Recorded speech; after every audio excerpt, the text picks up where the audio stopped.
All right. Welcome to the show. This is Captain Black Swan. Today we're going to be talking about AI and the jealous God. So I hope you'll stick around, subscribe to this channel. From time to time, I will be going to the comments, but the topic for today is, as I've been diving into this world for the past month or so, I've been talking about AI, artificial intelligence, the B system. I spoke in Tennessee a few weeks ago with first ever Uptime conference, and I talked about the B system and AI, and I think they're intertwined. And the more I dive into this topic, the more I believe that the B system that we've been talking about for the last 2,000 years is tied in directly with artificial intelligence. I have no doubt in my mind whatsoever. No doubt. And the more I read about the topics of AI, the more it just basically it locks in the idea that the B system is tied in with artificial intelligence. And we're going to be talking about that a little bit today, but we got to go back into the Old Testament, and we got to go back and talk about, when did we get the idea that talking to idols and all this kind of stuff is bad news? Bad news. But first, what I'm going to be doing is, before I begin our study, is I like to share with you some of the books that I've read. And if you want to dive into the world of AI to learn about things, I have a couple of resources here, a couple of books that might be entertaining to you. This one is the AI Valley. It's basically a little bit about the history of Microsoft, Google, and the $1 trillion race to cash in on artificial intelligence. And this is by Gary Rivlin. Great book. I just read that one. I read this a few weeks back. This is called The Empire of AI by Karen Ho.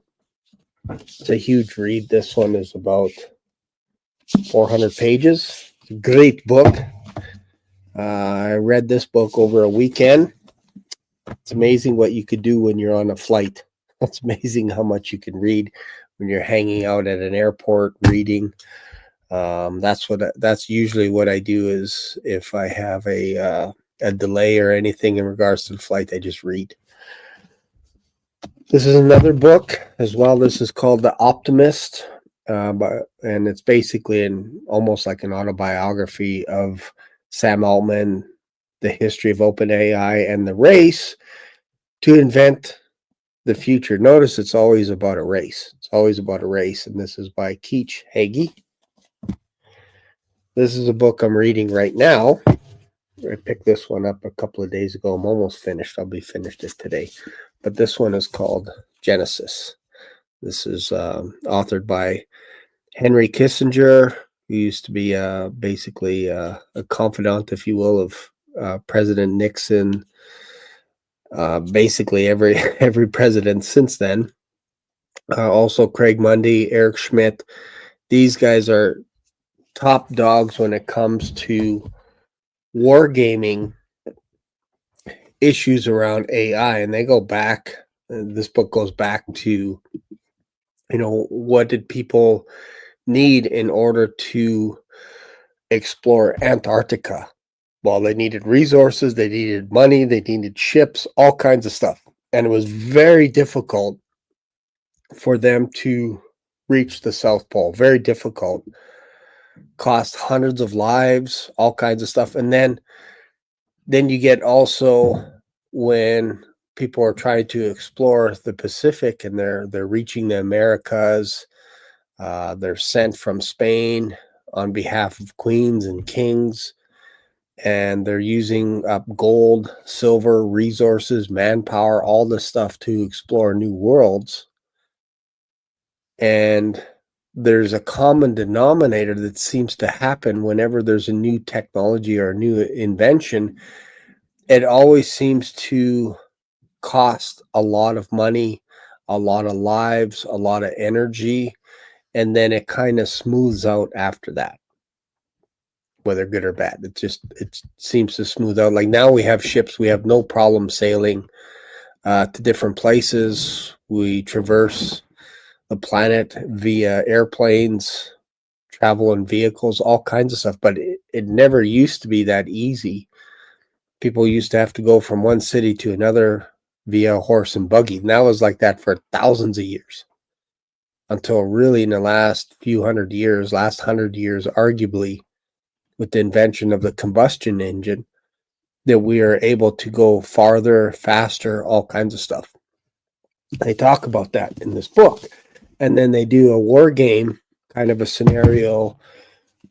Where does that leave us with the invention of artificial intelligence, AI? So it's a great read. I'm almost done it. I couldn't put it down. Here's another book. This is probably one of my favorite books of the year. And I read this last week. I bought it on Sunday and I couldn't put it down. This book is called The Simulation Hypothesis with Rizwan Virk. He's also been on Joe Rogan. And the book is about an MIT computer scientist shows why AI, quantum physics, and Eastern mystics all agree we are in a video game. I absolutely love this book because I'm telling you, there are times in my life where I'm just being honest with you. I'm like, man, it sure feels like we're living in a video game. It sure feels like it. And if you look at the big picture, and this is baked into the Bible. It's all over the Bible about the idea that this world that we live in is temporary. This body that we live in, our body, our flesh, is temporary. And this is why Paul says, you know what? Ignore the flesh, ignore the body. We don't have to pay attention to seasons, feasts, specific days, dates, all this kind of stuff, because we are beyond all that stuff. As a new creature, again, if you're using the video game analogy, you can't get away from that stuff when it comes to the Bible. The idea that once you believe in Jesus Christ, you are a new creature and we live eternally. And whatever we do here in this realm that we're in affects us in the next world, in the next worlds, plural. You can't get away from that stuff. And in this book, I don't believe this guy is a Christian, but he talks about Eastern mysticism and all that kind of stuff, religions. They all have a common denominator. They all have a common theme. And that is the idea that whatever you do here affects the next life. And we see this again baked into the New Testament where Paul says we get rewards, we get crowns for how we treat people here. We're saved, but now you have to act and participate a certain way. You can't go back to the old way of doing things. It's almost like the red pill, blue pill scenario where once you take the red pill, there's no going back. You can't go back. And that's what happens when you become born again, when you believe that Jesus Christ was born of a virgin. He died on the cross and rose again on the third day. It's like you are open to a whole new world and you can't go back once you believe in Jesus Christ. It's impossible. You can't undo what you believe. You can't undo it because you're exposed. You could deny it all you want. As a Christian, you could be like, yesterday I felt it. I believed in Jesus Christ. I accepted him as my personal Lord and Savior, but I'm going to act how I used to act yesterday. I'm going to act that way today. So I'm going to go to work. I'm not going to talk about Jesus Christ. I'm not going to preach the gospel. I'm not going to do anything. I'm saved, but I'm not doing anything so that nobody at work knows anything about me. And what happens, and this happened to me several times, where you walk into a place of business and they're looking at you and they're like, there's something different about you. What did you win the lottery? And these are non-Christians picking you out, and they're trying to figure you out.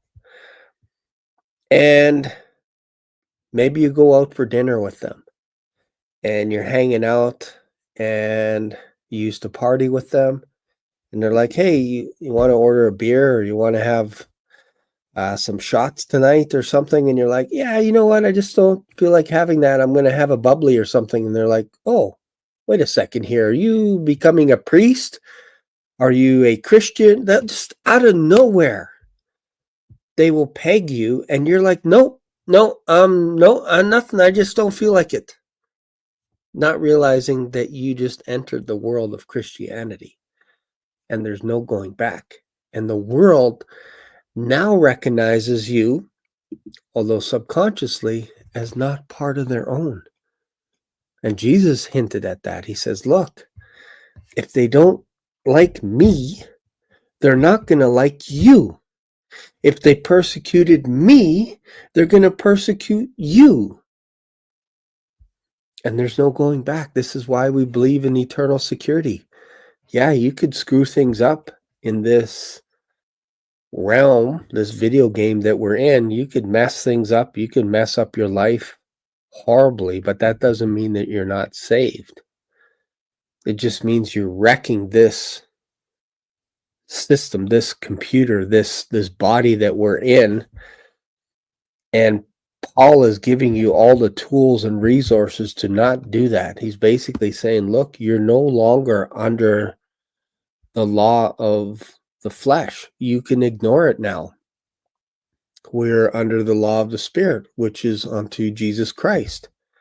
Once you realize that, then you begin to understand a little bit of how God's mercy works and why he can basically erase all the things that you've done, because there is a record. We know this. There is a record. It's almost like, again, you can't get away from the video game idea. If you look in the book of Revelation, you'll see an event called the Great White Throne Judgment. And what happens is there are books that are open, and there's another book that's open, which is the Lamb's Book of Life. And in these books are read out loud. And I believe there's it's almost like some kind of a recording that's going on that replays all those that rejected Jesus Christ. And it'd be chapter 1. Just like a DVD, when you hit through the various chapters, it'll be like, did you reject Jesus Christ? No, I didn't. And then they play the video. And you're like, oh man, I am exposed.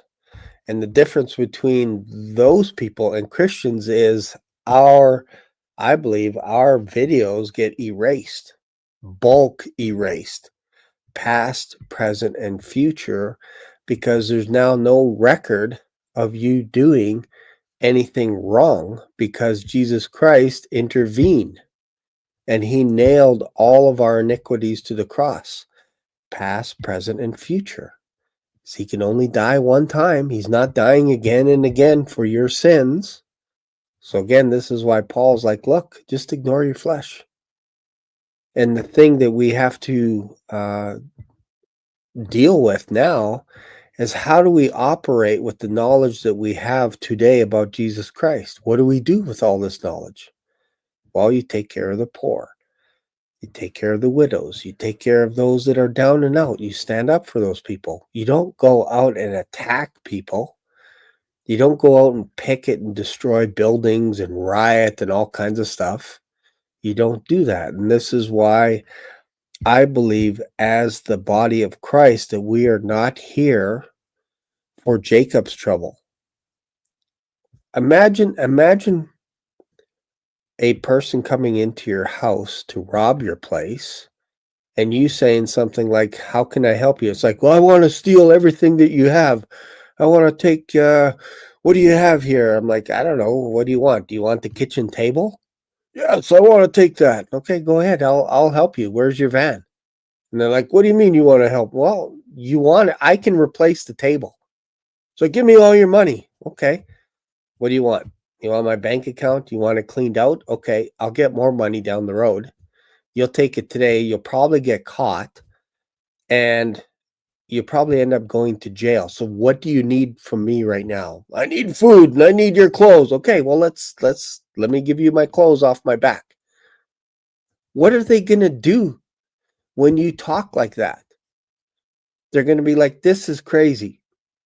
You're talking crazy right now. You should be mad at me for robbing you." It's like, "Well, all the stuff that I have except for my life can be replaced. Everything in my house.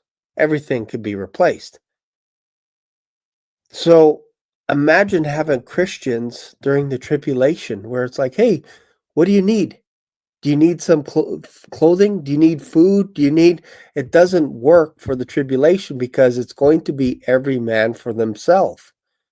So you have to remove the Christians because there's going to be fear like you've never imagined before, because the Bible clearly states that this time frame, Jacob's trouble, is like no other time in history. We're not talking about Christians being persecuted in Nigeria, in other parts of the world. That's man against man. When we talk about Jacob's trouble, we're talking about heaven against earth. Angels coming down to earth to destroy mankind. And we see this when the seven seals are open, the seven trumps are blowing on the earth, the seven bowls of wrath. This is all God's wrath coming upon the earth. And it's not here today, obviously, but it's coming. And we're singing like canaries in a coal mine. We're saying it's coming down the road. It's coming. It could be here anytime.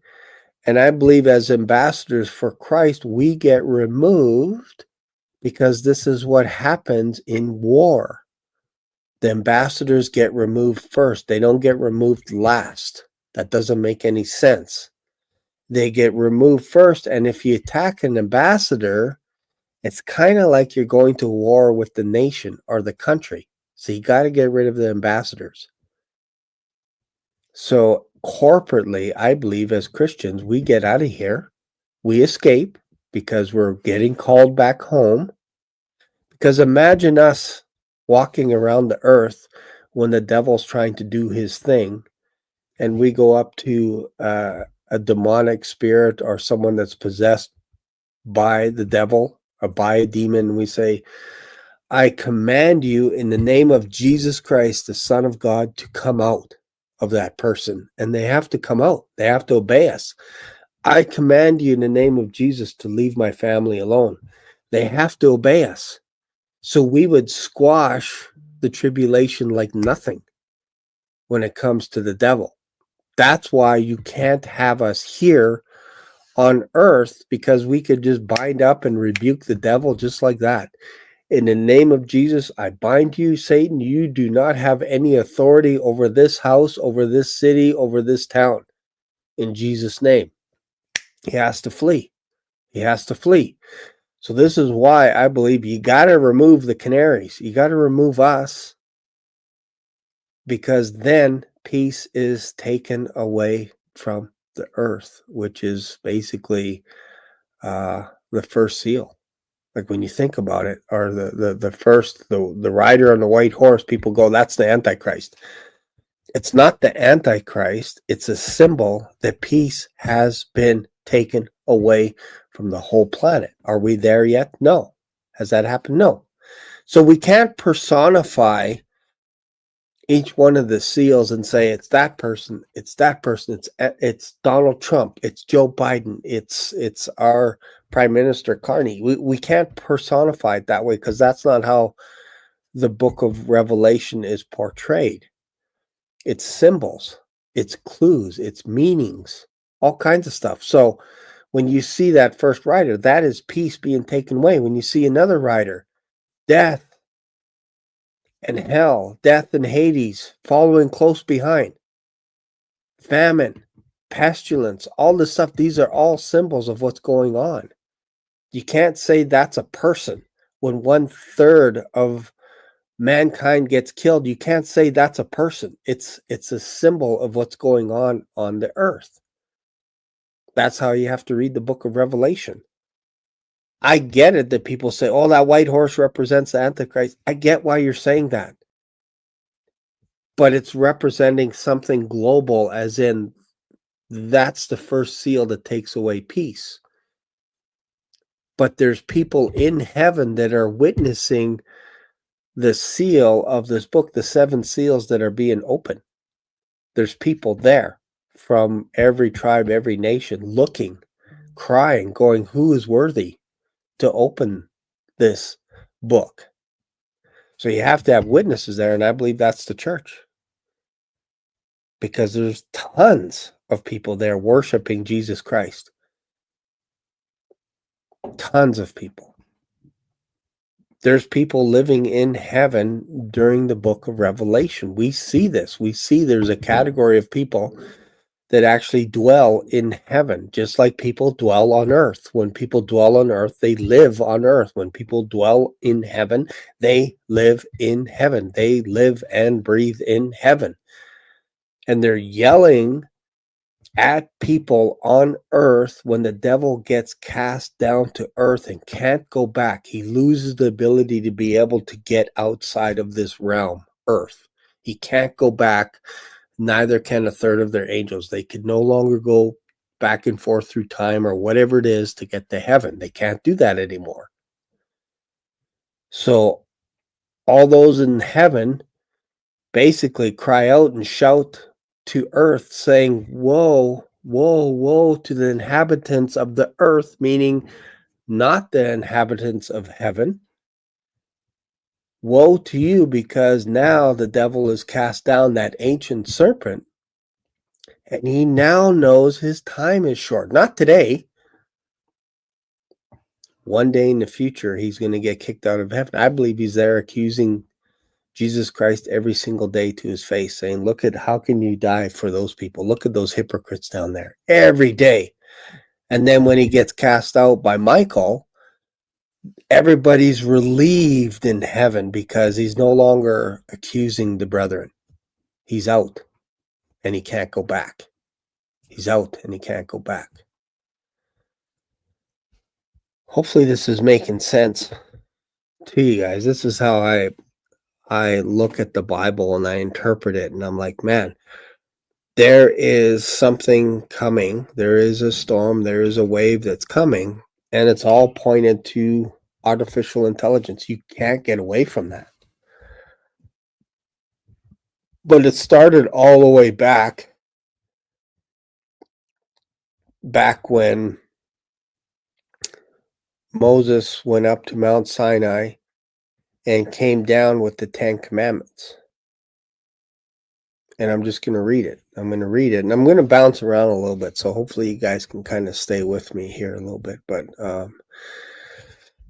maybe because we're talking about AI, this will all tie in together with idols is what I'm kind of hoping. But it's I was watching. I'm a huge Star Trek fan. I'm a huge Trekkie. This is why I call myself now Captain Black Swan, because I watch a lot of Star Trek. I watch a lot of Captain Kirk. And there was an episode that came out in 1967, and I'm going to show a little clip. I'm going to show a clip of this. And it's interesting from the perspective of there were really no computers in 1967. Not like this. And here you have Captain Kirk talking to a computer, And I want you guys to just pay attention. It's only a couple minutes. I want you guys to pay attention to the interaction of Captain Kirk and tell me if this isn't eerily similar to how we talk to ChatGPT, Siri, Alexa, all this kind of stuff. And again, this is in the 60s, folks. This is before they allegedly went to the moon.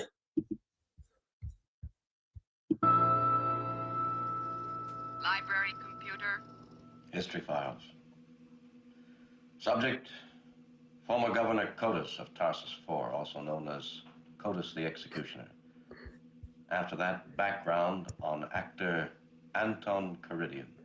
Working. Kodos the Executioner. Summary. Governor of Tarsus IV 20 Earth years ago. Invoked martial law. Slaughtered 50% of population Earth colony that planet. Burned body found when Earth forces arrived. No positive identification. Case closed. Detailed information follows. On star date 2794.7. Stop. Kodos. Information on Anton Caridian. Director and star of traveling company of actors, sponsored by Galactic Cultural Exchange Project. Touring official installations last 9 years. Has daughter Lenore, 19 years old, traveling with. Give comparative identification between actor Caridian and Governor Codus. No identification records available on actor Anton Caridian.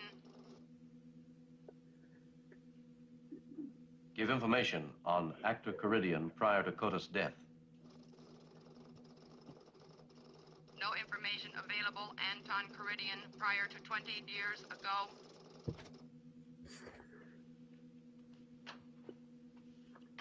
Photograph Codus.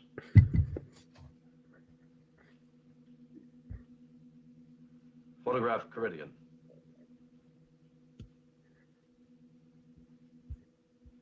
Now photograph both.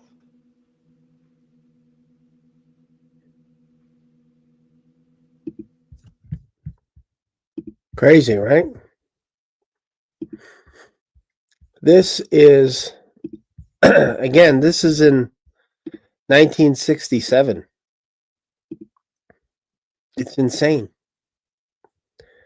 This is why when you read a book like this, we are living in a video game. I remember watching that episode as a kid, and I was like, wouldn't it be interesting if someday in the future that we're able to speak to computers, talk to computers, and get answers for computers? We were groomed and raised for this to be normal today, and this is what people do today. They talk to Siri. They say, lights on, Siri. Lights off, Siri. Alexa, turn up the volume. Alexa, speak. Show me 10 of the top movies that I can watch tonight on Netflix, or show me top 10 music, R&B, rap, whatever. We do this. We tell our computer something, and we tell it to basically rise up, awake. And we've been groomed ever since we were kids. At least I have. I'm 56 years old now.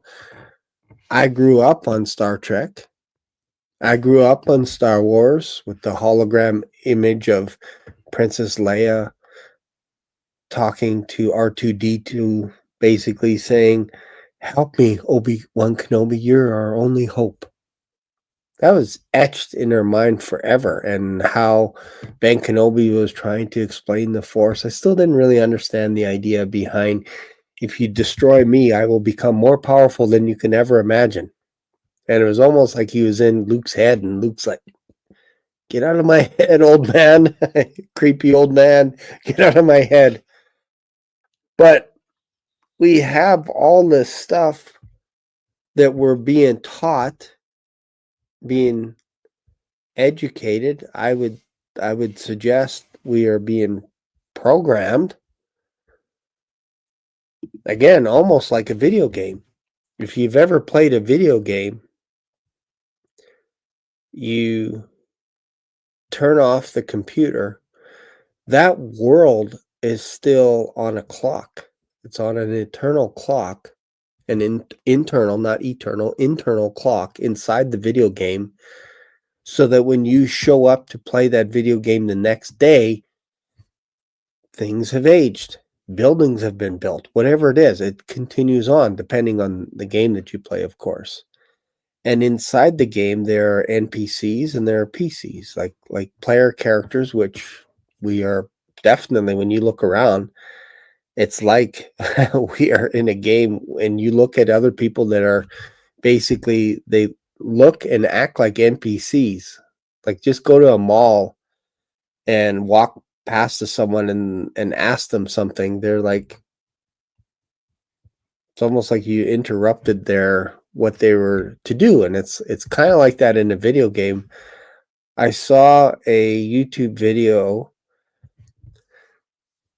What was it called? The game was called something Matrix. I don't know if it was Enter the Matrix or whatever, but it was a video game. And what this guy was doing in the game is he was trying to tell the people, the NPCs in the game, hey, you're not real. And they're like, what? Wait, what? And they would walk past him and cross the street. And he's like, hey, you're actually in the Matrix. And then one guy would be like, tell me more a little bit. Tell me about this. What are you talking about, Matrix? What is the Matrix? And others would be ignoring him, saying, get out of here, freak. Leave me alone. But this guy was doing it on purpose to try and interact with the video game called The Matrix. And I'm like, this is so bizarre, because it feels like this happens with us today. It's kind of weird. And I've shared this story once, and this happened to me in the summer. This is what got me thinking that we're in kind of like a little video game series. And people ask the question, well, why would we in it? Like, okay, let's deal with this first before we deal with the why. I went to a movie with my son. We wanted to go see Superman. So we went to the movie theater, and when we got inside, the concession was almost full. Like, people were buying popcorn and jujubes and licorice and all kinds of stuff. And I looked to the right, and the till was closed. I looked to the left, and the till was open, but there was nobody there. And a guy popped around the corner. He worked for the theater, and he said, how can I help you? I said, my son and I want to see Superman. And he's like, sorry, it's sold out. I'm like, oh, crap. I wanted to see that show with my son. In my head, I was thinking I wanted to also see, again, the second time, Formula One. I thought this would be a good movie for us to watch because it was a great show with Brad Pitt. Very realistic. And while I was thinking about that, the guy's like, wait, what show are you guys seeing? And I'm like, we want to see Superman. He's like, oh, it's free tonight. Go on in. And I look at my son, and I'm like, okay. And we walk in, past the concession, and he's like, it's in theater 3. We go in, we sit down. The theater's like 3/4 full, and we pick the best seat, which is in the middle, all the time in the middle. And the movie starts as soon as we sit down. And I look at my son, and I don't curse. Just so you know, I don't curse.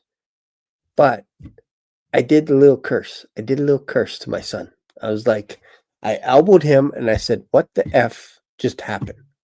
What the F-bomb?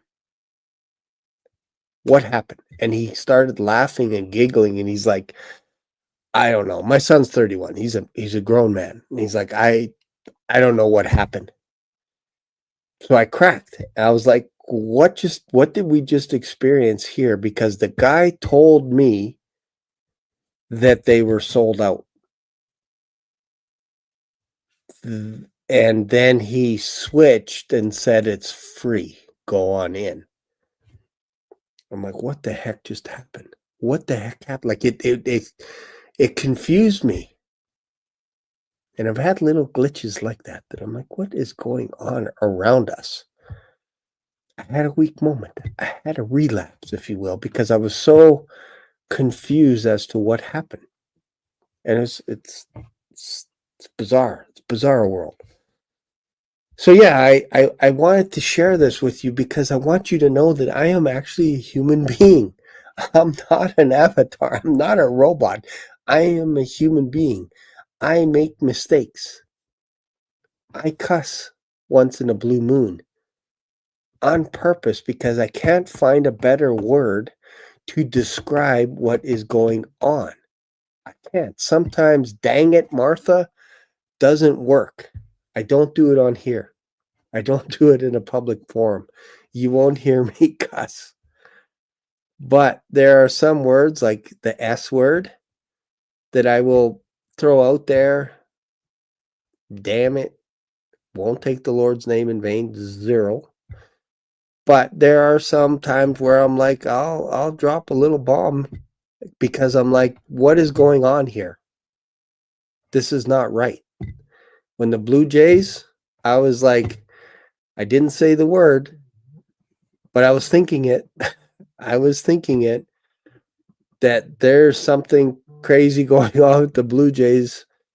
We lost the World Series in Game 7, and I felt like we were robbed. I felt like we were the better team. And something happened. The guy almost hit it out of the park, and it got wedged between the wall. And all the Dodgers are like looking at the ball going, we can't play this thing. And we had 2 runners come home. We would have won the game. And the umpire's like, no, you gotta be. It's a lodge ball. You guys got to go back. And I'm like, when does that ever happen in the history of the World Series where a ball just kind of gets lodged and the players give up on trying to grab it? Like, when does that ever happen? And just weird things. That whole series was weird, man. We could have swept the Dodgers. I'm not saying that to be like Canadians are better than Americans when it comes to baseball, but the Blue Jays, definitely better during this series. Definitely better. And the Dodgers just made some brilliant, weird calls at the right time, right place, right time, that I was just like, I feel like smashing my TV set. It just feels so weird. Like this is out of the ordinary. So it's bizarre, right? So then you start thinking, well, gee, are all the sports rigged? What's going on here, right? So I don't want to go down that crazy rabbit hole because I do enjoy sports. I don't want to go down that, hey, basketball's rigged. The referees set it all up. NHL, hockey, baseball, all that. Like, it just, these guys are paid to be professionals, millions of dollars to extend it to Game 7 and right to the bottom of the 9th inning in the last second. Like, if you want to talk about conspiracies, my goodness. Just watch that whole series. It was crazy, man. I'm telling you, it's weird, right? So we talked a little bit about Kirk talking to a computer, kind of like ChatGPT today. Like ChatGPT 5 has the ability for you to be able to speak to it, and it can create an image for you. This is a different world that we're in right now, folks. Like, this goes all the way back to, remember when God said, let there be light? Now we have AI doing this kind of thing. We tell it, we speak to it, and we tell it to awake. We tell it to rise up. We tell it to teach us something. And this is affecting Christians as well. Christians will go on to apps like this for Bible studies. Meanwhile, they're not considering all the hallucinations that happen with programs like ChatGPT. Like 60% of the time, it's just wrong. It's just wrong. And they haven't quite fixed that out. Well, they haven't quite fixed that with Gemini and other AI programs. They can't quite get rid of the hallucinations. I would call those lying spirits, but hey, each to his own. That's the problem that they're facing right now. So I thought, let's go back a little bit. Let's go into some scripture now and maybe we can kind of dig up this whole idea of where idols come from and why it's dangerous to speak to idols. Like, people don't even give the Holy Spirit a chance anymore. We're talking to idols first when we wake up in the morning. Hey Siri, what's the weather like? Alexa, where's the best restaurant to go to? ChatGPT, what do you recommend for a diet for me? Where's the best church to go to? Where's the closest church? Like, what's a good Bible study on the book of Matthew? Like, we're asking it to teach us versus going to the Holy Spirit. It's weird, right? It's crazy. It's crazy. So let's go to some scripture now. Let's go to this is Exodus chapter 20. Easy way to remember where the 10 Commandments is. Just think of Exodus 20. Instead of Exodus 10, you got Exodus 20. That's where the 10 Commandments first show up. And I'm just going to read this here.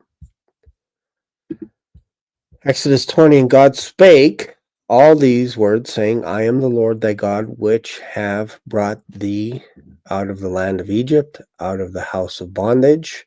Thou shalt have no other gods, little g, before me.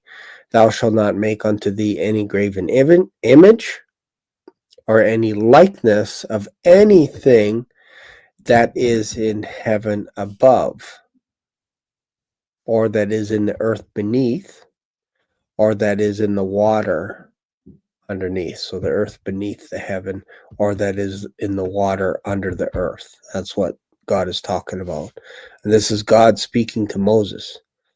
Thou shalt not bow thyself to them. To what? To the graven images. Images that we have created from the ground, whether gold, silver. We always think of it as just an object, like a piece of wood shaped. That's part of it.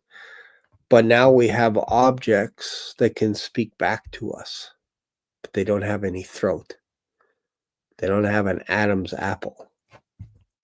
Thou shalt not make unto thee any graven image, or any likeness of anything that is in heaven above.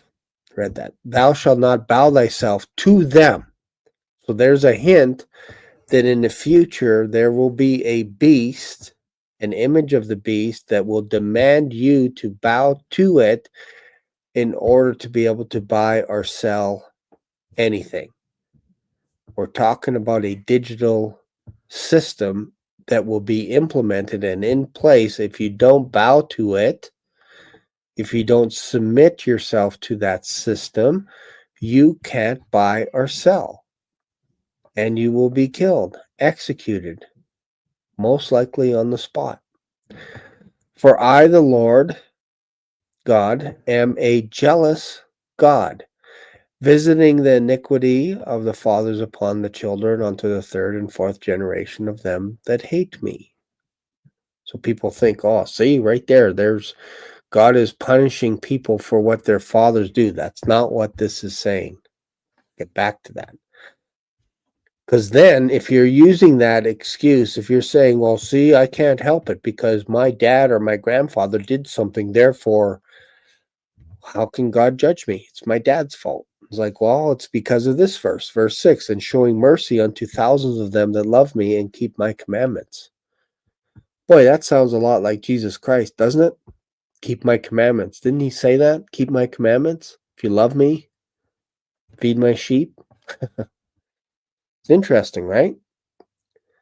So I believe what God is saying here is, look, what you do today could have an effect on your children and their children. Your sin could be that bad that it can affect them. Meaning, imagine being homeless, imagine being bankrupt, imagine being poor and you can't feed your family. It'll affect them, not only this generation, but the next one. But that doesn't mean God can't turn it around. And because of Jesus Christ, we now have mercy that I believe ripples into all of our family into the next generation. Imagine your children are saved, and then their children's children are saved, and then their children, because they're presenting the gospel and they're loving on their family. Like, that's what I think is going on here, where God says, I will have mercy for thousands of generations. That's a picture of eternity. All right, so now we're starting to get the idea of God is a jealous God. But let's go over to Habakkuk. Let's look what the Bible is saying here. This is King James Version. This is Habakkuk 2:18 and 19. What profiteth the graven image that the maker thereof hath graven it, the molten image, and the teacher of lies, that the maker of his work trusteth therein to make dumb idols. Woe unto him that saith to the wood, awake, to the dumb stone, arise, and it shall teach. Behold, it is laid over with gold and silver, and there is no breath at all in the midst of it. Interesting, right? That this is what was happening in the Old Testament, where Israel was basically worshiping every god under the planet, under the sun, I should say. And they were doing this all over Israel. They were not only were they carving out images on stone or rock, but they were actually creating molten images. What is a molten image? It's a template. It's a mold so that you can pour gold, silver, whatever else into it that melts, and you now get the shape of it. It's almost like a printing press. It's a way to duplicate your idols. So if your family likes a particular idol in a certain shape, maybe it's of a king, of a person's head, whatever, you're like, that's kind of cool. Can I have one? Sure. It'll cost you so many shekels, but because I have a mold, I can pour silver into that, and then now you can have your own idol at home that you can pray to, and you can ask wisdom. You can ask it to protect you and to teach you things. And this was running rampant all through Israel. They had so many gods to worship that it was ridiculous. It was no longer being hidden. God would say, it's one thing for this to be in secret, but you're doing this stuff openly. So this is why I believe the rapture will be a secret, meaning people aren't going to be told, that are not a Christian, when it's going to happen. It'll be a secret to them. They won't know. But I believe to us, we will know leading up to it. Could be an hour before, could be a week before, don't know. But we will know when we're out of here. And we will know because we're experiencing it with millions of other people. But they won't know about it. You might have pockets of people that will be like, this is weird. These people are gone. I can't figure it out. That's not what I'm talking about. I'm talking about a secret rapture where the governments are like, I don't know when this is going to happen or whatever. They're not being told. Why? Because they sinned openly. So they don't get the right to know when it's happening. This is probably why Jesus said, no man knows the hour or the day. It's probably a reason for that, because then if that were to happen, the enemy now has some evidence or has a clue when to destroy people and all kinds of stuff. But right now he doesn't know, and he's being restrained. He's being held back because he doesn't know. Doesn't know everything. He's not everywhere. He's not all knowing. A lot of people like to give the devil credit, saying, yeah, he's everywhere. He knows everything. He knows everyone. Doesn't doesn't. He has networks upon networks upon networks, obviously for thousands of years. But we're giving AI programs, we're giving them our agency. We're basically treating them like they are people. And we're giving them responsibilities that should be on us. And we're training them to be like us with the purpose of taking over everything that we do. And we're not asking God, and we're not even questioning whether or not we should be doing this. We're just running right into it, full on, full bore. And it's getting harder and harder now in schools where teachers are like, man, all my kids are cheaters. Like they all cheat. They're using ChatGPT, and right now the infrastructure that's in the schools, they don't have a way yet to determine who's cheating or who isn't cheating unless they ask them person to person, whether it's on a Zoom call or in person, and they're like, look into my eyes. Don't look at your notes. Just answer the question. With AI, you can't do that. There is no eye. There is no voice. You don't see the vibration of their vocal cords. And yet we're trusting all these programs to take over our bank account, to take over our heat, our water, electricity. We're allowing programs to drive us to and from work. Like it's ramped up so high right now that I can't see us being here for 30, 40, 50 years. I can't. It's impossible for me to go that far down the road. And I'll be talking about this on Monday, where I asked ChatGPT, what is the future in 100 years from now? Where do you see ChatGPT 100 years from now? And you'll be shocked. It's always the same. Get rid of humans. It's always the same thing. You can run different analysis, if you will, different tests, and it always comes out the same way. Get rid of man. It's never, wow, I can actually see a world where the humans are on top. It's never like that. It doesn't matter how many times you run it. You just fast forward it 5, 10, 20, 30, 40 years, and AI is always taking over the world. It's a weird thing that's built in to the whole mechanics of artificial intelligence. It's built in that they're going to take over. And this mirrors with what we see in the book of Revelation, except we know we win at the very end. But it's funny that we give it this agency where we're like, hey, you tell us what to do. You teach us, instead of going to the Bible. And when I tell people I've read the Bible a ton of times, some people get mad and say you're bragging. Well, I read a lot. Sorry, that's kind of my superpower. I read a lot. A lot. A lot of times my wife and I, she'll read her books, I'll read my books. And because you've been conditioned, again, I mentioned this for a reason, that I've read the Bible 24 times. I'm on the 25th. People are like, you're bragging again.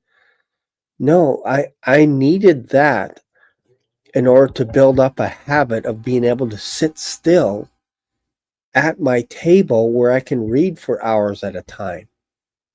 Usually an average of 1 to 2 hours. I can sit there, and it's amazing when you do that. You can begin to knock off books like this in days instead of weeks and months and years. So imagine getting to a point where you can read a book like this in a couple of days. You have that ability, but you have to be able to be comfortable sitting down. And that's why I talk about how I've been able to read the Bible so many times. It's because of this book, The Power of Habit. This helped me read the Bible a lot as well. So if you don't know anything about this book, I encourage you to read it. It talks about habits, how to build daily habits. Great book by Charles Duhigg. Great book. Probably read it again. But what I do when I get up in the morning, the first thing I do, because it's such a reflex, is I make a cup of coffee first. I start making my coffee pot and all this. I put water in, I ground up the coffee, all this. And then I go over to the kitchen table. I grab my highlighters. I open up my Bible. I get ready to read. Sometimes I'll listen to an audiobook of the Bible at the same time as reading it, so that when I get up to get another cup of coffee, I can still move along, and that helps me get through the Bible faster. It's not speed reading. I think there's a misconception that people think I'm speed reading, but what it is your comprehension actually goes up with the Bible, which allows you to read the Bible faster. That's all it is. It's not like you're reading like just blah, blah, blah, blah, blah. You're not doing that. You're familiar with the topic. So the more it's exactly the same thing as reading these AI books.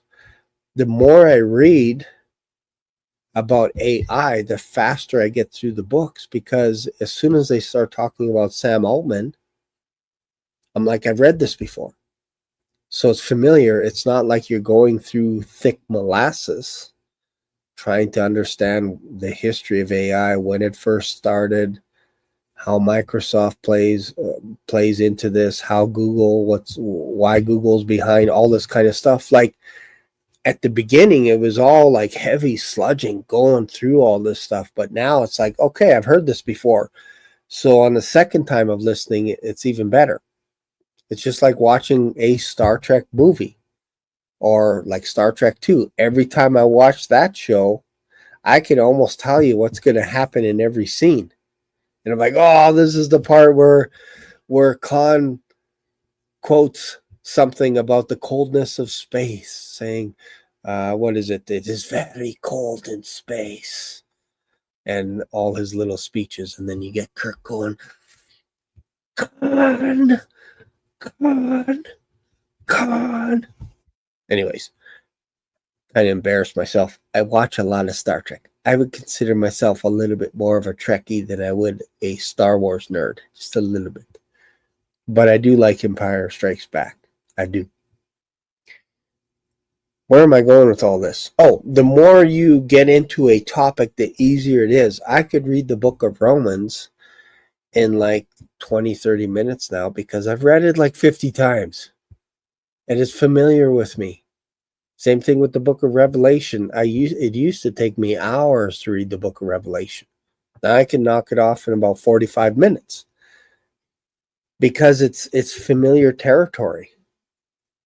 And the more you read something, the more familiar you get with it. This is not bragging. This is what happens. This is why I tell you to read the entire Bible, because the more times you read it, it does get easier and it gets more fun. It's unbelievably more fun. Let's go to another verse here. Let's go to Ezekiel. Hopefully this is making sense to you guys, because hopefully I'm piecing this stuff all together as to why I believe the beast system has to be in place before the Antichrist shows up. That's kind of, to me, that's kind of a precursor, because it makes zero sense to have the Antichrist show up and there's no artificial intelligence, there's no AI, there's no programs, there's nothing, there's no system, there's no infrastructure in place. It would be too difficult. You need a global entity, if you will, to allow the Antichrist to do what he needs to do, which is control the whole world with one system. One system. You need this. And this is, again, this goes back to this book here, Genesis. It's interesting they call it Genesis. With Henry Kissinger. Basically, they war game the idea that, okay, what would it have to look like for what would AI need in order for it to be able to sustain itself and take over the world? Like, what has to happen? And you have to have a system in place where you have the ability to make transactions all over the world, and you can do it quickly and faster than ever before. Maybe that means sending aid somewhere. You have to have a system to do that, and you couldn't do that 500 years ago. You couldn't do it. There was no communication available where a person in England could communicate instantaneously with someone in China or Mexico or somewhere and say, hey, this is what's going on, you're being invaded, or whatever it is. You couldn't do that back then. Now we can. And it's only really in our generation here that we've seen so much progress in our generation. It's bizarro world when you think about it. When you watch Star Trek and the communicators and the laptops and the computers that they had before they had computers. Are you kidding me? Replicators, replicating food. This is where AI is headed towards. They want to be able to use synthetics, whatever form that is, to be able to create food for you that has 3 servings of protein a day, all kinds of stuff. They want to be able to generate that. And it's interesting that you don't have your friend or our friend Greta Thunberg talking about AI at all. It's just kind of weird how she just showed up out of nowhere and she even came to Alberta when we had our elections, I don't know, 10 years ago or whenever that was. She just showed up out of nowhere and is like, okay, so you're the one that's like, you're worried about climate change and you're like, how dare you? How dare you? And yet you show up in Alberta. It's pretty tough to get to Alberta via a sailboat unless you take a plane. And last I checked, they use a lot of fuel, jet fuel, to go from point A to point B. So that's kind of hypocritical. But she's not talking about AI destroying our planet. Like, if you think about it, if you break it down to something simple like this. Me, Shane, Captain Black Swan, I can drink safely about 8 to 10 cups a day. If I drink more than that, I will have to go to the bathroom quite a bit. It seems like that's kind of my limit. I know there are people out there that say you need to drink a ton of water. And it's like, yeah, well, when I drink a ton of water, I go to the bathroom a lot. So there's that ratio. So 8 to 10 cups a day we drink, humans. If you combined all the data centers in the United States of America, that is equal to drinking 15 billion cups of these. 15 billion of fresh water needed to cool these data centers. That's how much is being consumed. And I would argue hundreds of millions of liters of fresh water are being consumed daily by data centers. And there's like over 1,500 of them in the United States of America right now. We're talking about warehouses, small buildings, houses converted over to data centers, all this, like it's all encapsulating. But there are organizations like Google and Microsoft that will not let you know exactly where every data center is. Why? Because they're worried about them getting destroyed in the future. And I think this is why we're going to be at war against AI. It's not us against Russia. It's not us against China. It's not us against Iran. It's going to be humans versus AI. Because all they have to do is do a fake war on CNN or NBC or ABC or Fox News, and we'll be making videos about it going, This just in, Ukraine is at war right now. Russia's invading. There's hundreds of thousands of troops in Ukraine, and we'd have no way to verify it unless we go to the media outlets, which again are under martial law in Ukraine, meaning there's only one media outlet that's run by Zelensky himself, because his whole company, his organization, actually runs the government of Ukraine, which they used to be the most corrupt nation on the planet. Actually, this is verifiable. This is factual that they were the most corrupt in the world before Zelensky came in. So somehow magically they switched to the most honorable nation on the planet. And we just accept that at face value. They're like, yeah, that kind of makes sense that they're going on martial law day after day.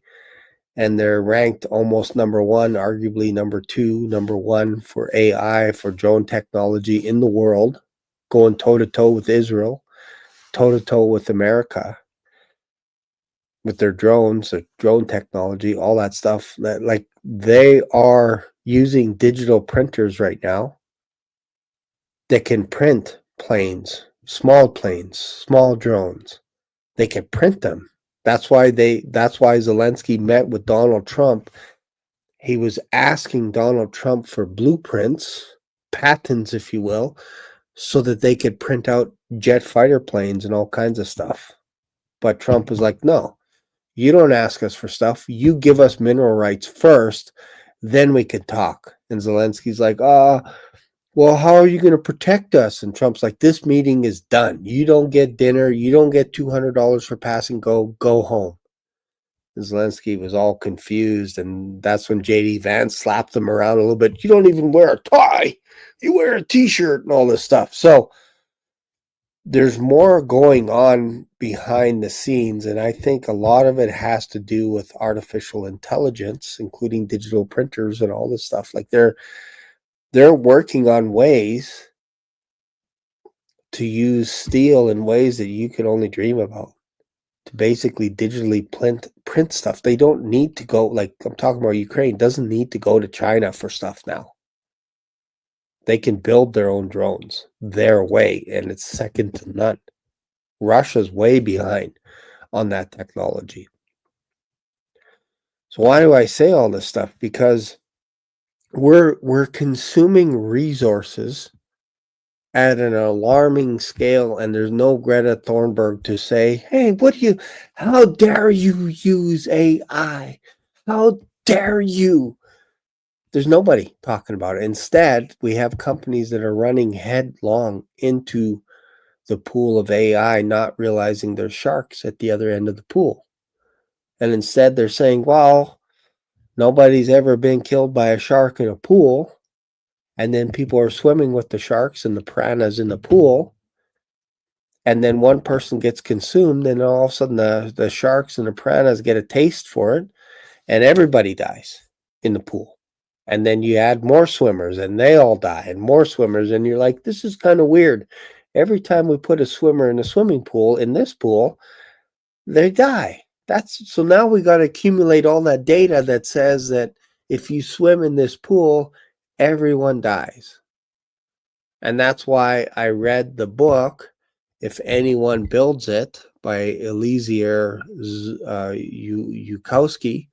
If anyone builds it, everyone dies. That's what all these books are saying. Like, it's kind of 50-50.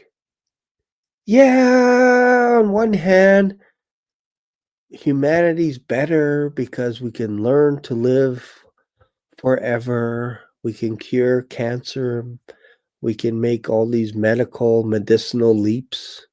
We can build buildings that we can only dream of, and all this kind of stuff. And you don't have to work and all this. This is all how they present it. But it could be global extinction.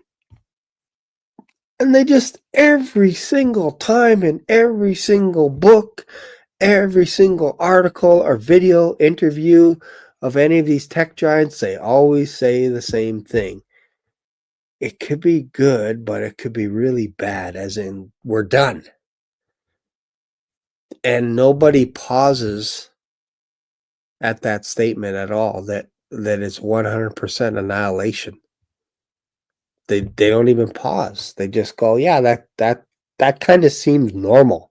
When you invent the technology, it's either going to be really good or it could wipe you out, but we don't know how we're going to get wiped out.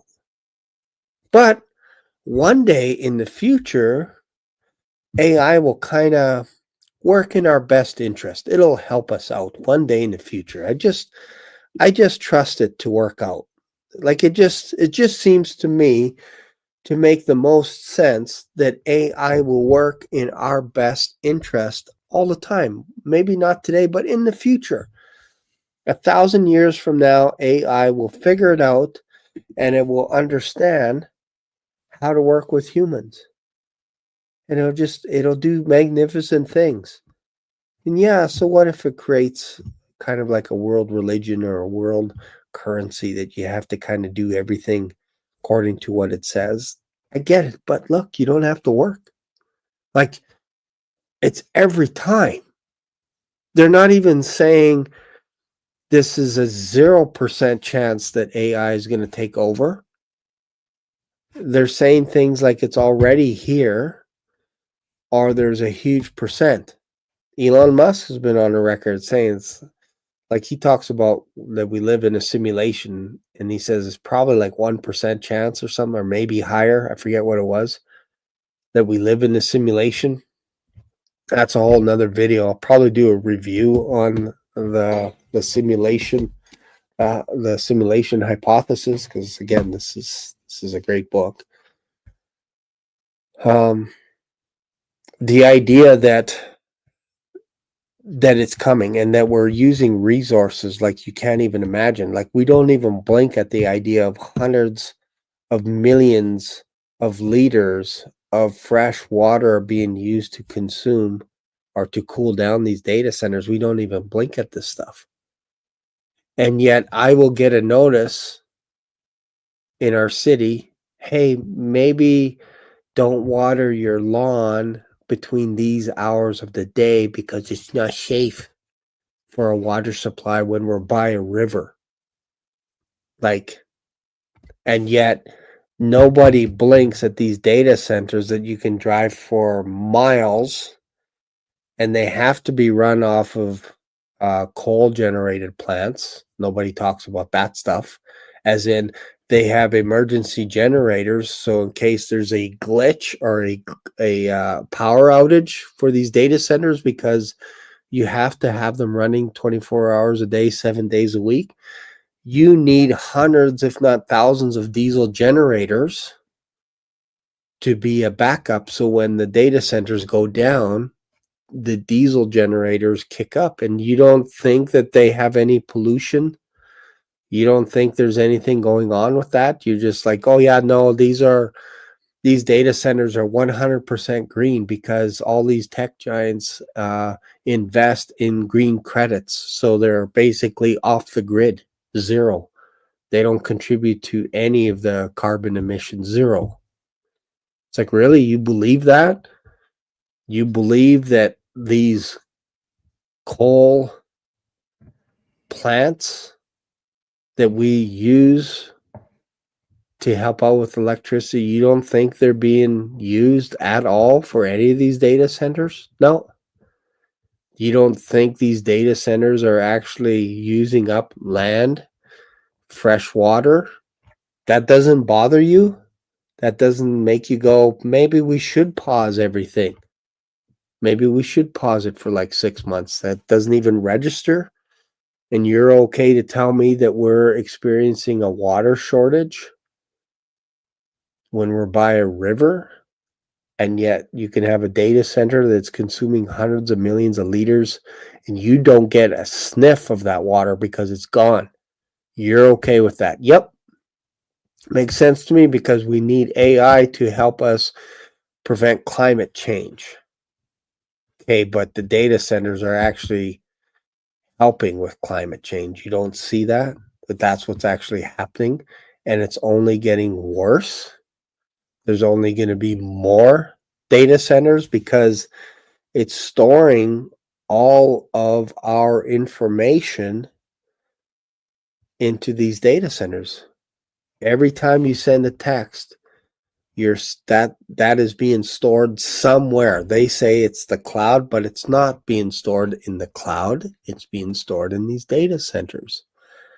And in order to train models, large language models, you need more compute, which is interesting because in the book of Revelation, John, if you read it in Latin, basically the idea is there's going to be a compute man, a man built on compute that is going to be a copy of the beast.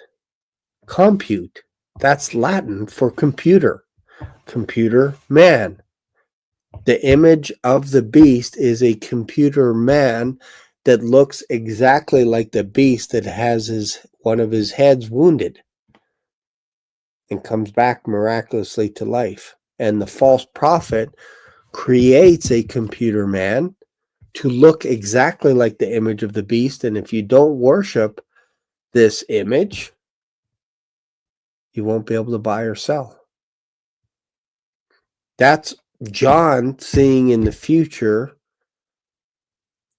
computer technology taking over the world in order for the beast system to be able to kill two witnesses in Jerusalem that spiritually is called Sodom and Gomorrah in front of the whole world to a point where they all exchange gifts for 3.5 days. That's coming. That is coming, folks. It's coming. This is why we believe that the rapture is imminent. I don't know if it's going to happen today, tomorrow, just like I don't know when my life is going to be done here on earth. Could be today, could be tomorrow, could be a year. Don't know. But I do know that we're closer now than we've ever been. You can't argue with me and say we've been saying this since the last 60 years. We've been saying, you can't say this is exactly what happened 60 years ago because we didn't have artificial intelligence 60 years ago. Not like we do today. Maybe in Star Trek they did, but we didn't.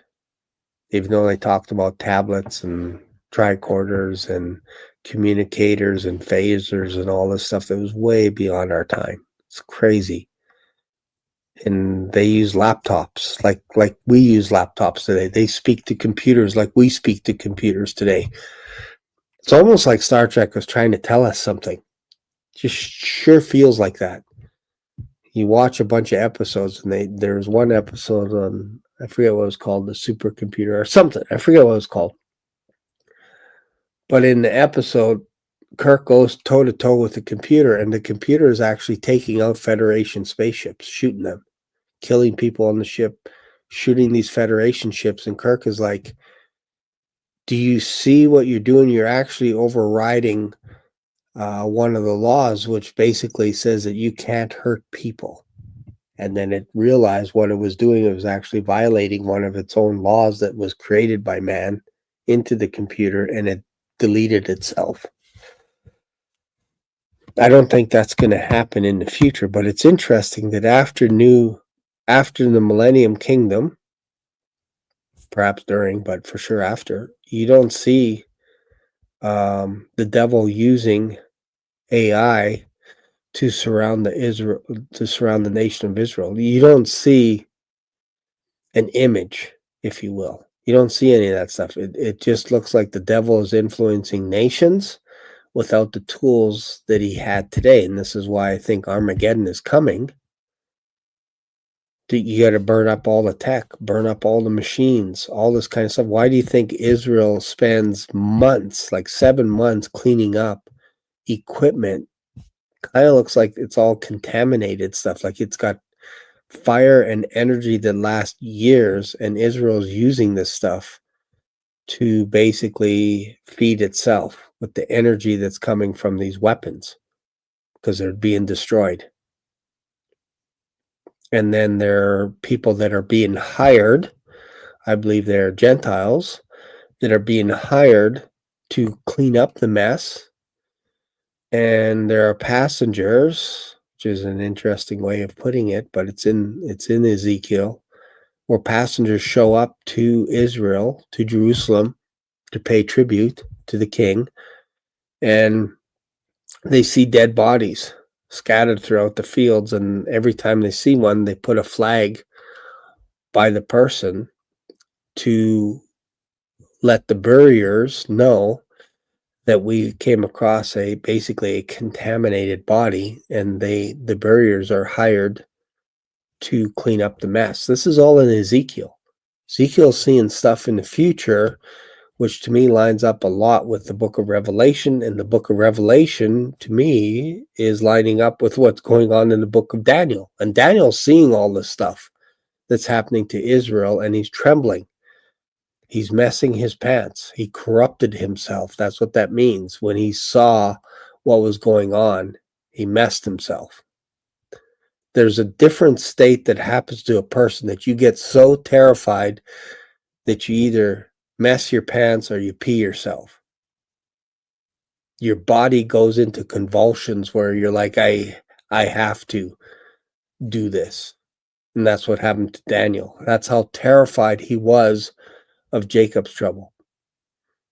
And people that believe in the post-trib, they're like, yeah, we have to make it through this time, and we have to suffer for Jesus, and we have to, like, as a bride, we got to get drugged through the mud. And it's like, you don't even read the Bible. You don't read it. You just make up stuff. Because it's a horrible time. It's a time like never happened. So I could think of some pretty bad times. Let's talk about the flood.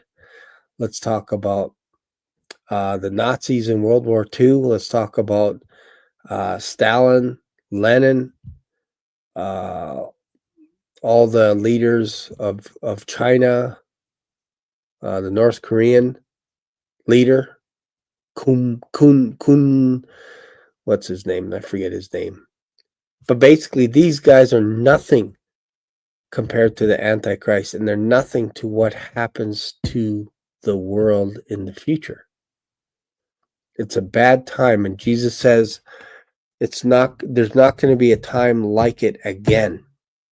So that tells you that there's a pocket of time in history, whether you agree it's 7 years or not. There's a pocket of time, a finite piece of time that is really, really bad. And if Jesus didn't come back, there would be no flesh saved.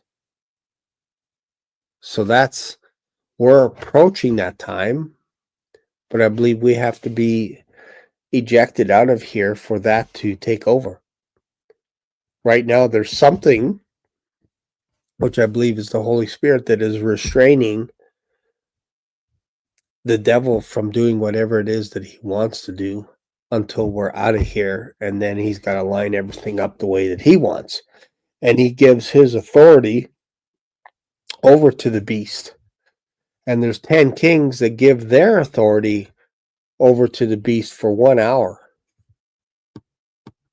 This could be the tech giants. They could be the new kings because they don't have a kingdom. They don't have a piece of real estate. It's a different type of a kingdom, and I think it's a tech kingdom. Like, these guys have money like you wouldn't believe. And they give all of their power, I believe, to a compute man to say, take care of all of our problems and all our issues. And they just submit the 10 kings for an hour. And then they probably realize what's going on and all this stuff. And just like Israel realizes that there was a treaty made, probably by AI, making a treaty that says, hey, look, I got to intervene on behalf of every nation to be a nonpartisan party where I'm not heavy Israel, I'm not heavy US, I'm not heavy Iran, but I'm non-biased. and I'll create the plan of peace, and then everybody falls in line, and then 3.5 years in, they get basically it gets broken. The covenant gets broken.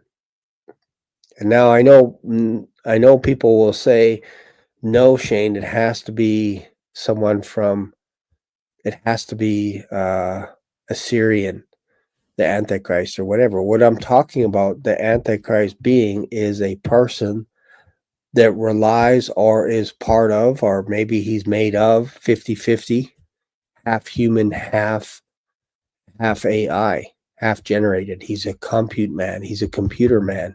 He's a hybrid mixing between clay and silver, clay and gold.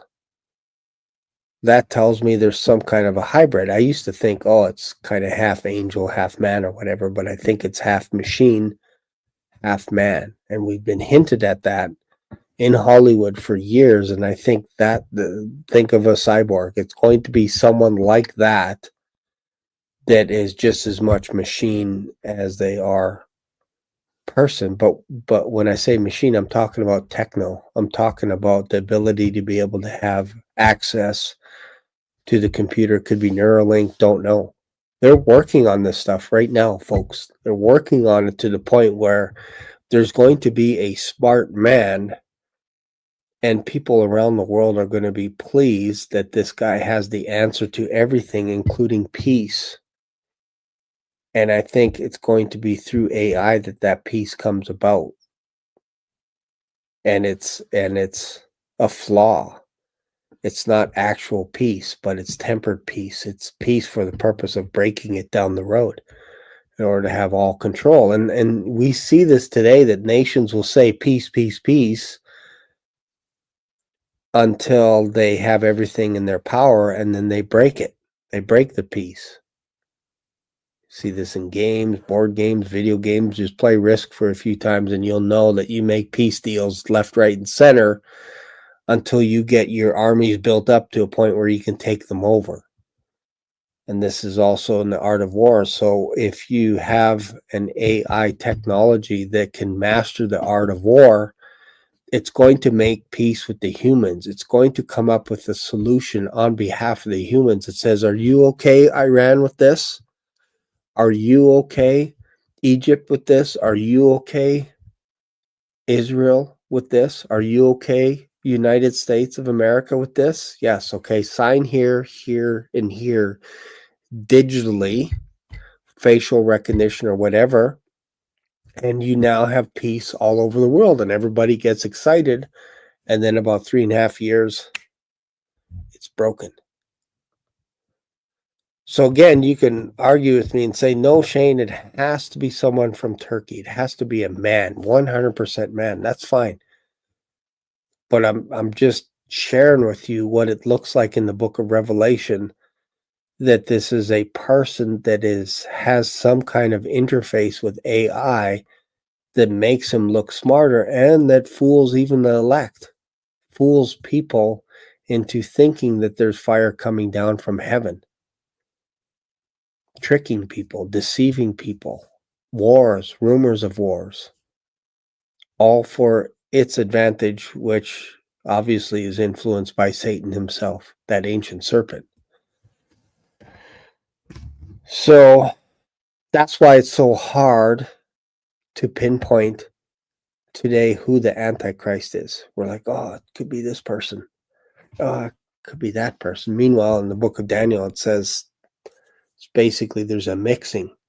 There's some kind of a DNA mixing with machine and man combined together. There's something going on there.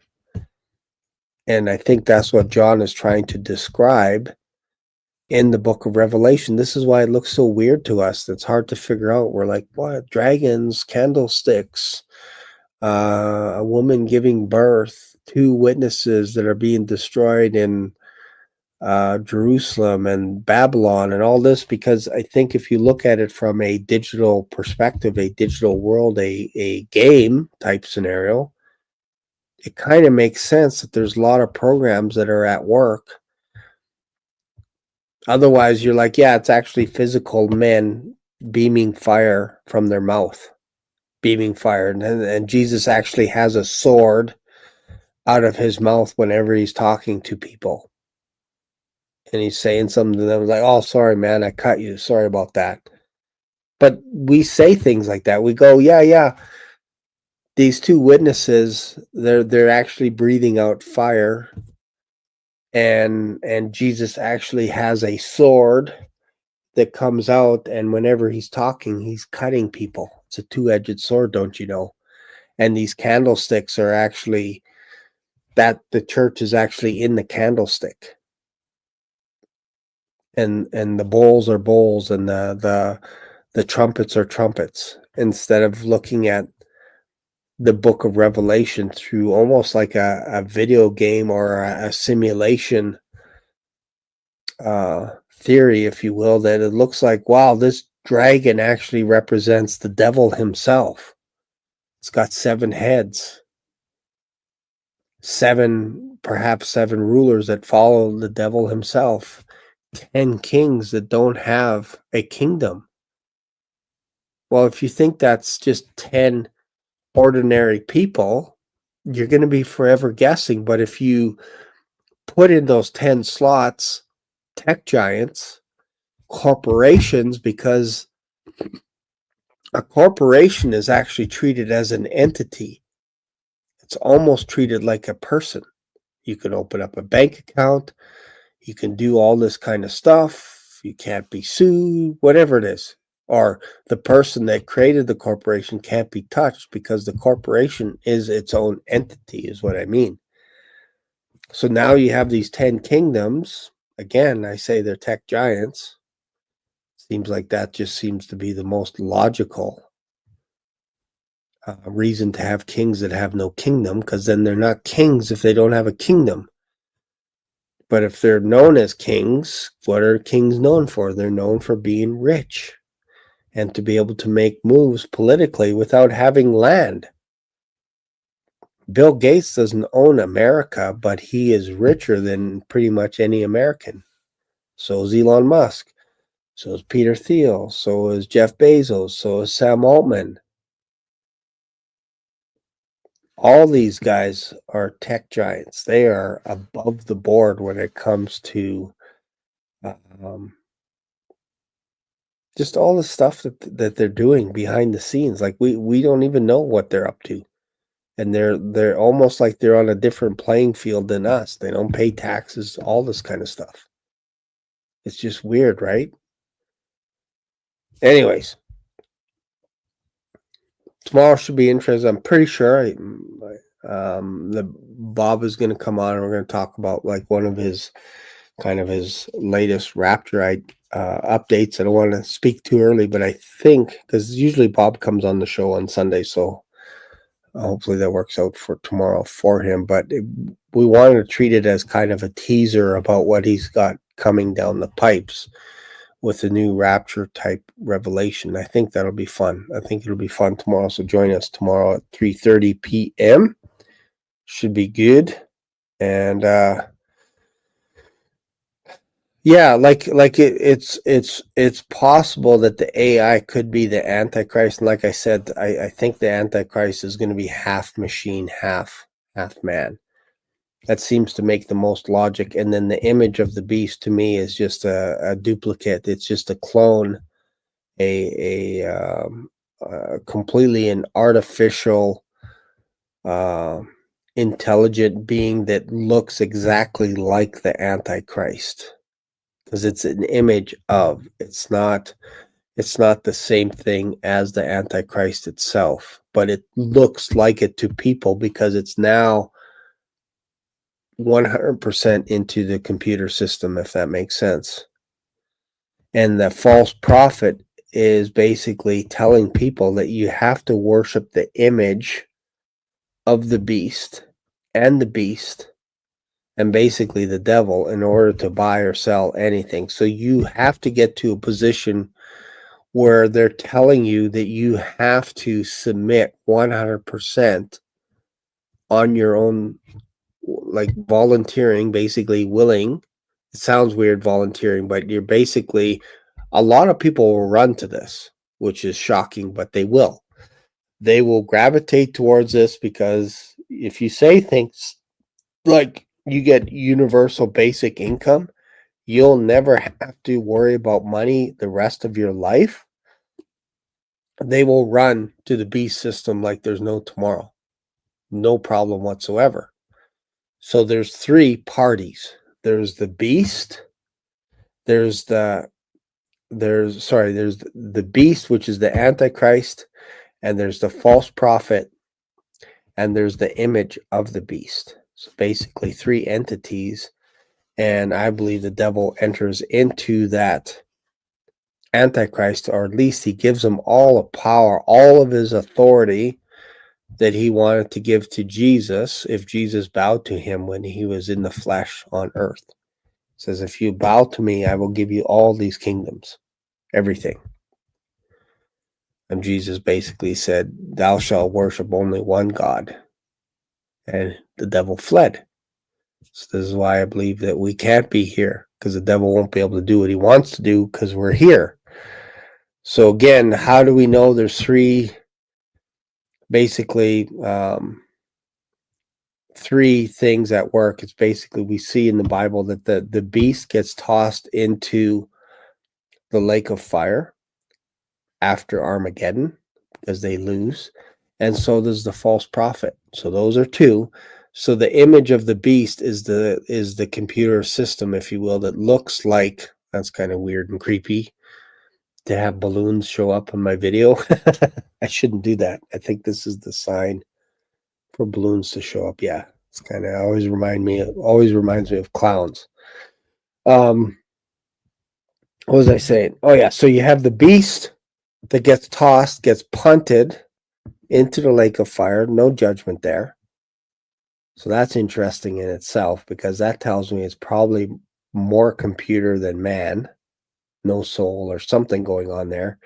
And so does the false prophet that gets tossed into the lake of fire. And remember, the lake of fire is created for the devil and the angels primarily. So all those that don't have their names written in the Lamb's Book of Life are tossed into the lake of fire. What are those? I don't know. Like I talked earlier about NPCs, non-player characters. People that just have no problem taking the mark of the beast. No problem at all. And they get tossed in the lake of fire, even after being warned by an angel, do not take the mark. And they still do it. And it's like, it almost gets to that point where you start looking at things and going, are there people out there that are just sentenced to destruction? Like they just have no soul about them? Like they're just weird. Like there are people that are just diabolically evil, and they have no remorse or no care whatsoever for people at all. Zero. You can tell them about Jesus and just nothing registers. And then you think about Paul's verse where he talks about, I think it's in Romans, where doesn't the potter have the right to make some vessels destined for destruction and then some to show his mercy? You can get mad at God and say, how dare you make soulless people in order to show your mercy to us? How dare you do that? I'm like, well, you take that up with the original potter. I can't, because I believe we're here and God is drawing us to him. And if you feel that draw, it's because God is calling you. That's my experience. God chose me. I didn't choose him. He chose me first. He called me first. He loved me first before I loved him. That's scriptural. So I can't speak on behalf of the people that absolutely hate God, and always have, and say, and point my fist up at God and say, why are you letting the people that reject your son constantly, 24 hours a day, 7 days a week, and are trying to purposely attack Christians? I can't worship a God like that allows those people to go to hell. And it's like, well, you're probably then not understanding the big picture, that maybe there could be people that are being created so that God can show us his mercy through us. I don't know how else to look at that. Because I'm telling you, there are people that you will run across and you're like, there's nobody home. Like, you could talk about Jesus and they're just like, yeah, I don't. I reject that on every premise whatsoever. I think I should have total choice to do whatever I want, bang whoever I want, sleep with whoever I want, rob from whoever I want, whatever it is, and they have no remorse. And not only that, but they actually encourage other people to do the same thing. And I'm like, that's pretty dark. I don't want to be near a person like that on Judgment Day, because that's going to be pretty harsh. Because in the book of Revelation, again, it says that all those that do not have their name written in the book of life will not enter into basically the kingdom. So you have to think, well, people that are being born of women are humans. People that are created with these machines, like clones, whatever it is that they're doing, they have no souls whatsoever. Whatever they are. I'm not saying everybody that's a bad guy is a clone, but man, there's stuff going on with actors, people that are like, man, you're just bizarro world. Like, you look like you're a clone. You're acting like you're a clone. Especially our former Prime Minister Trudeau, when they asked him a question about something during COVID, he just sat there looking at the camera like this.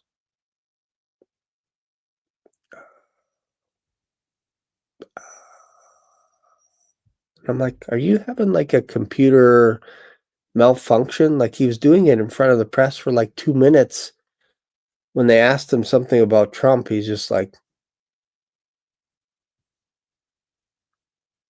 I'm like, wow, that looks like Westworld or something, where it's just like these people, it's like they get fried, like their brain gets fried and there's nothing there. It's like they're rebooting in front of our eyes. And you're like, okay, I just asked you a simple question. And they're like, computing. It's weird. And I've seen that. I've seen things like Katy Perry, where she'll be at a concert, and all of a sudden one eye is like, can't even hardly do it. And it's like one of those stand-up dolls. I'm like, are you like a clone, or is there something going on behind the scenes that we don't know about? Some of these characters that are just doing weird things? I don't know. I can't quite put my hand on it. Can't quite put my finger on it, but there's something up with that. Anyways, I know this got a little weird today, but hopefully you got something out of it, because again, I think we're on dangerous ground right now when we are asking programs like ChatGPT to teach us things and to give us wisdom, to give us love. That's what a lot of people are doing today. They're reaching out to it to say, can you be my boyfriend? Can you be my girlfriend? I'm so lonely. Can you help me? And there are more and more programs that are built to manipulate, to control people that are in duress. And it's going to be more and more. And this is ramping up like crazy. Can't get away from it unless they turn it off. All right. So let's see here. Let me just close with this here. This is a little bit of my little reading list of books that I've read in the last little bit, and books that I will read. So again, this book I mentioned earlier is called, one of the first books I read on AI was If Anyone Builds It, Everyone Dies. It's by Eliezer Zukowski and Nate Soares. The Emperor of AI by Karen Ho. I have that book right here. Great book. I think it's a fantastic read. This one here. And then The AI Valley. This is another great book to read. The Optimist, which is the one that I just mentioned about Sam Altman. A lot of books, right? A lot of books. But I know people are asking these questions. So this one here. The Coming Wave. I have that one as an audiobook on my phone. It's called The Coming Wave by Mustafa Suleiman, who is the CEO of Microsoft AI. He says the same thing. It is dangerous. The AI con, which I have down there, that's a little bit of the opposite side, that this is all fake AI. It can never be sentient, so I have to read that yet. And then the book Genesis, which I just showed you, by Henry Kissinger. And then there's another book written by, this book here. This is my favorite book. The Simulation Hypothesis. I just read that one. Fantastic book by Rizwan Virk. And then some other books that I'm going to be reading is called The Simulated Multiverse, which is also written by Rizwan Virk. So he wrote Simulated Multiverse after this book. So this is an update. This is the second edition. The first edition was written in 2019. So this is the second edition, which was written this year. And he has a book that came out, I think, in 21 or 22 called The Simulated Multiverse. So I'm going to read that. And then there's Breakneck, which is an interesting looking book to me. It's called China's Quest to Engineer the Future by Dan Wang. So that's from a Chinese perspective as what's going on there. And then AI Snake Oil, what we can and can't do with AI. So that'll be interesting. And then The Many Hidden Worlds of Quantum Mechanics. That looks like a heavy read, but I might read that down the road. So thank you guys for hanging around for the last hour or so. I appreciate you guys a lot.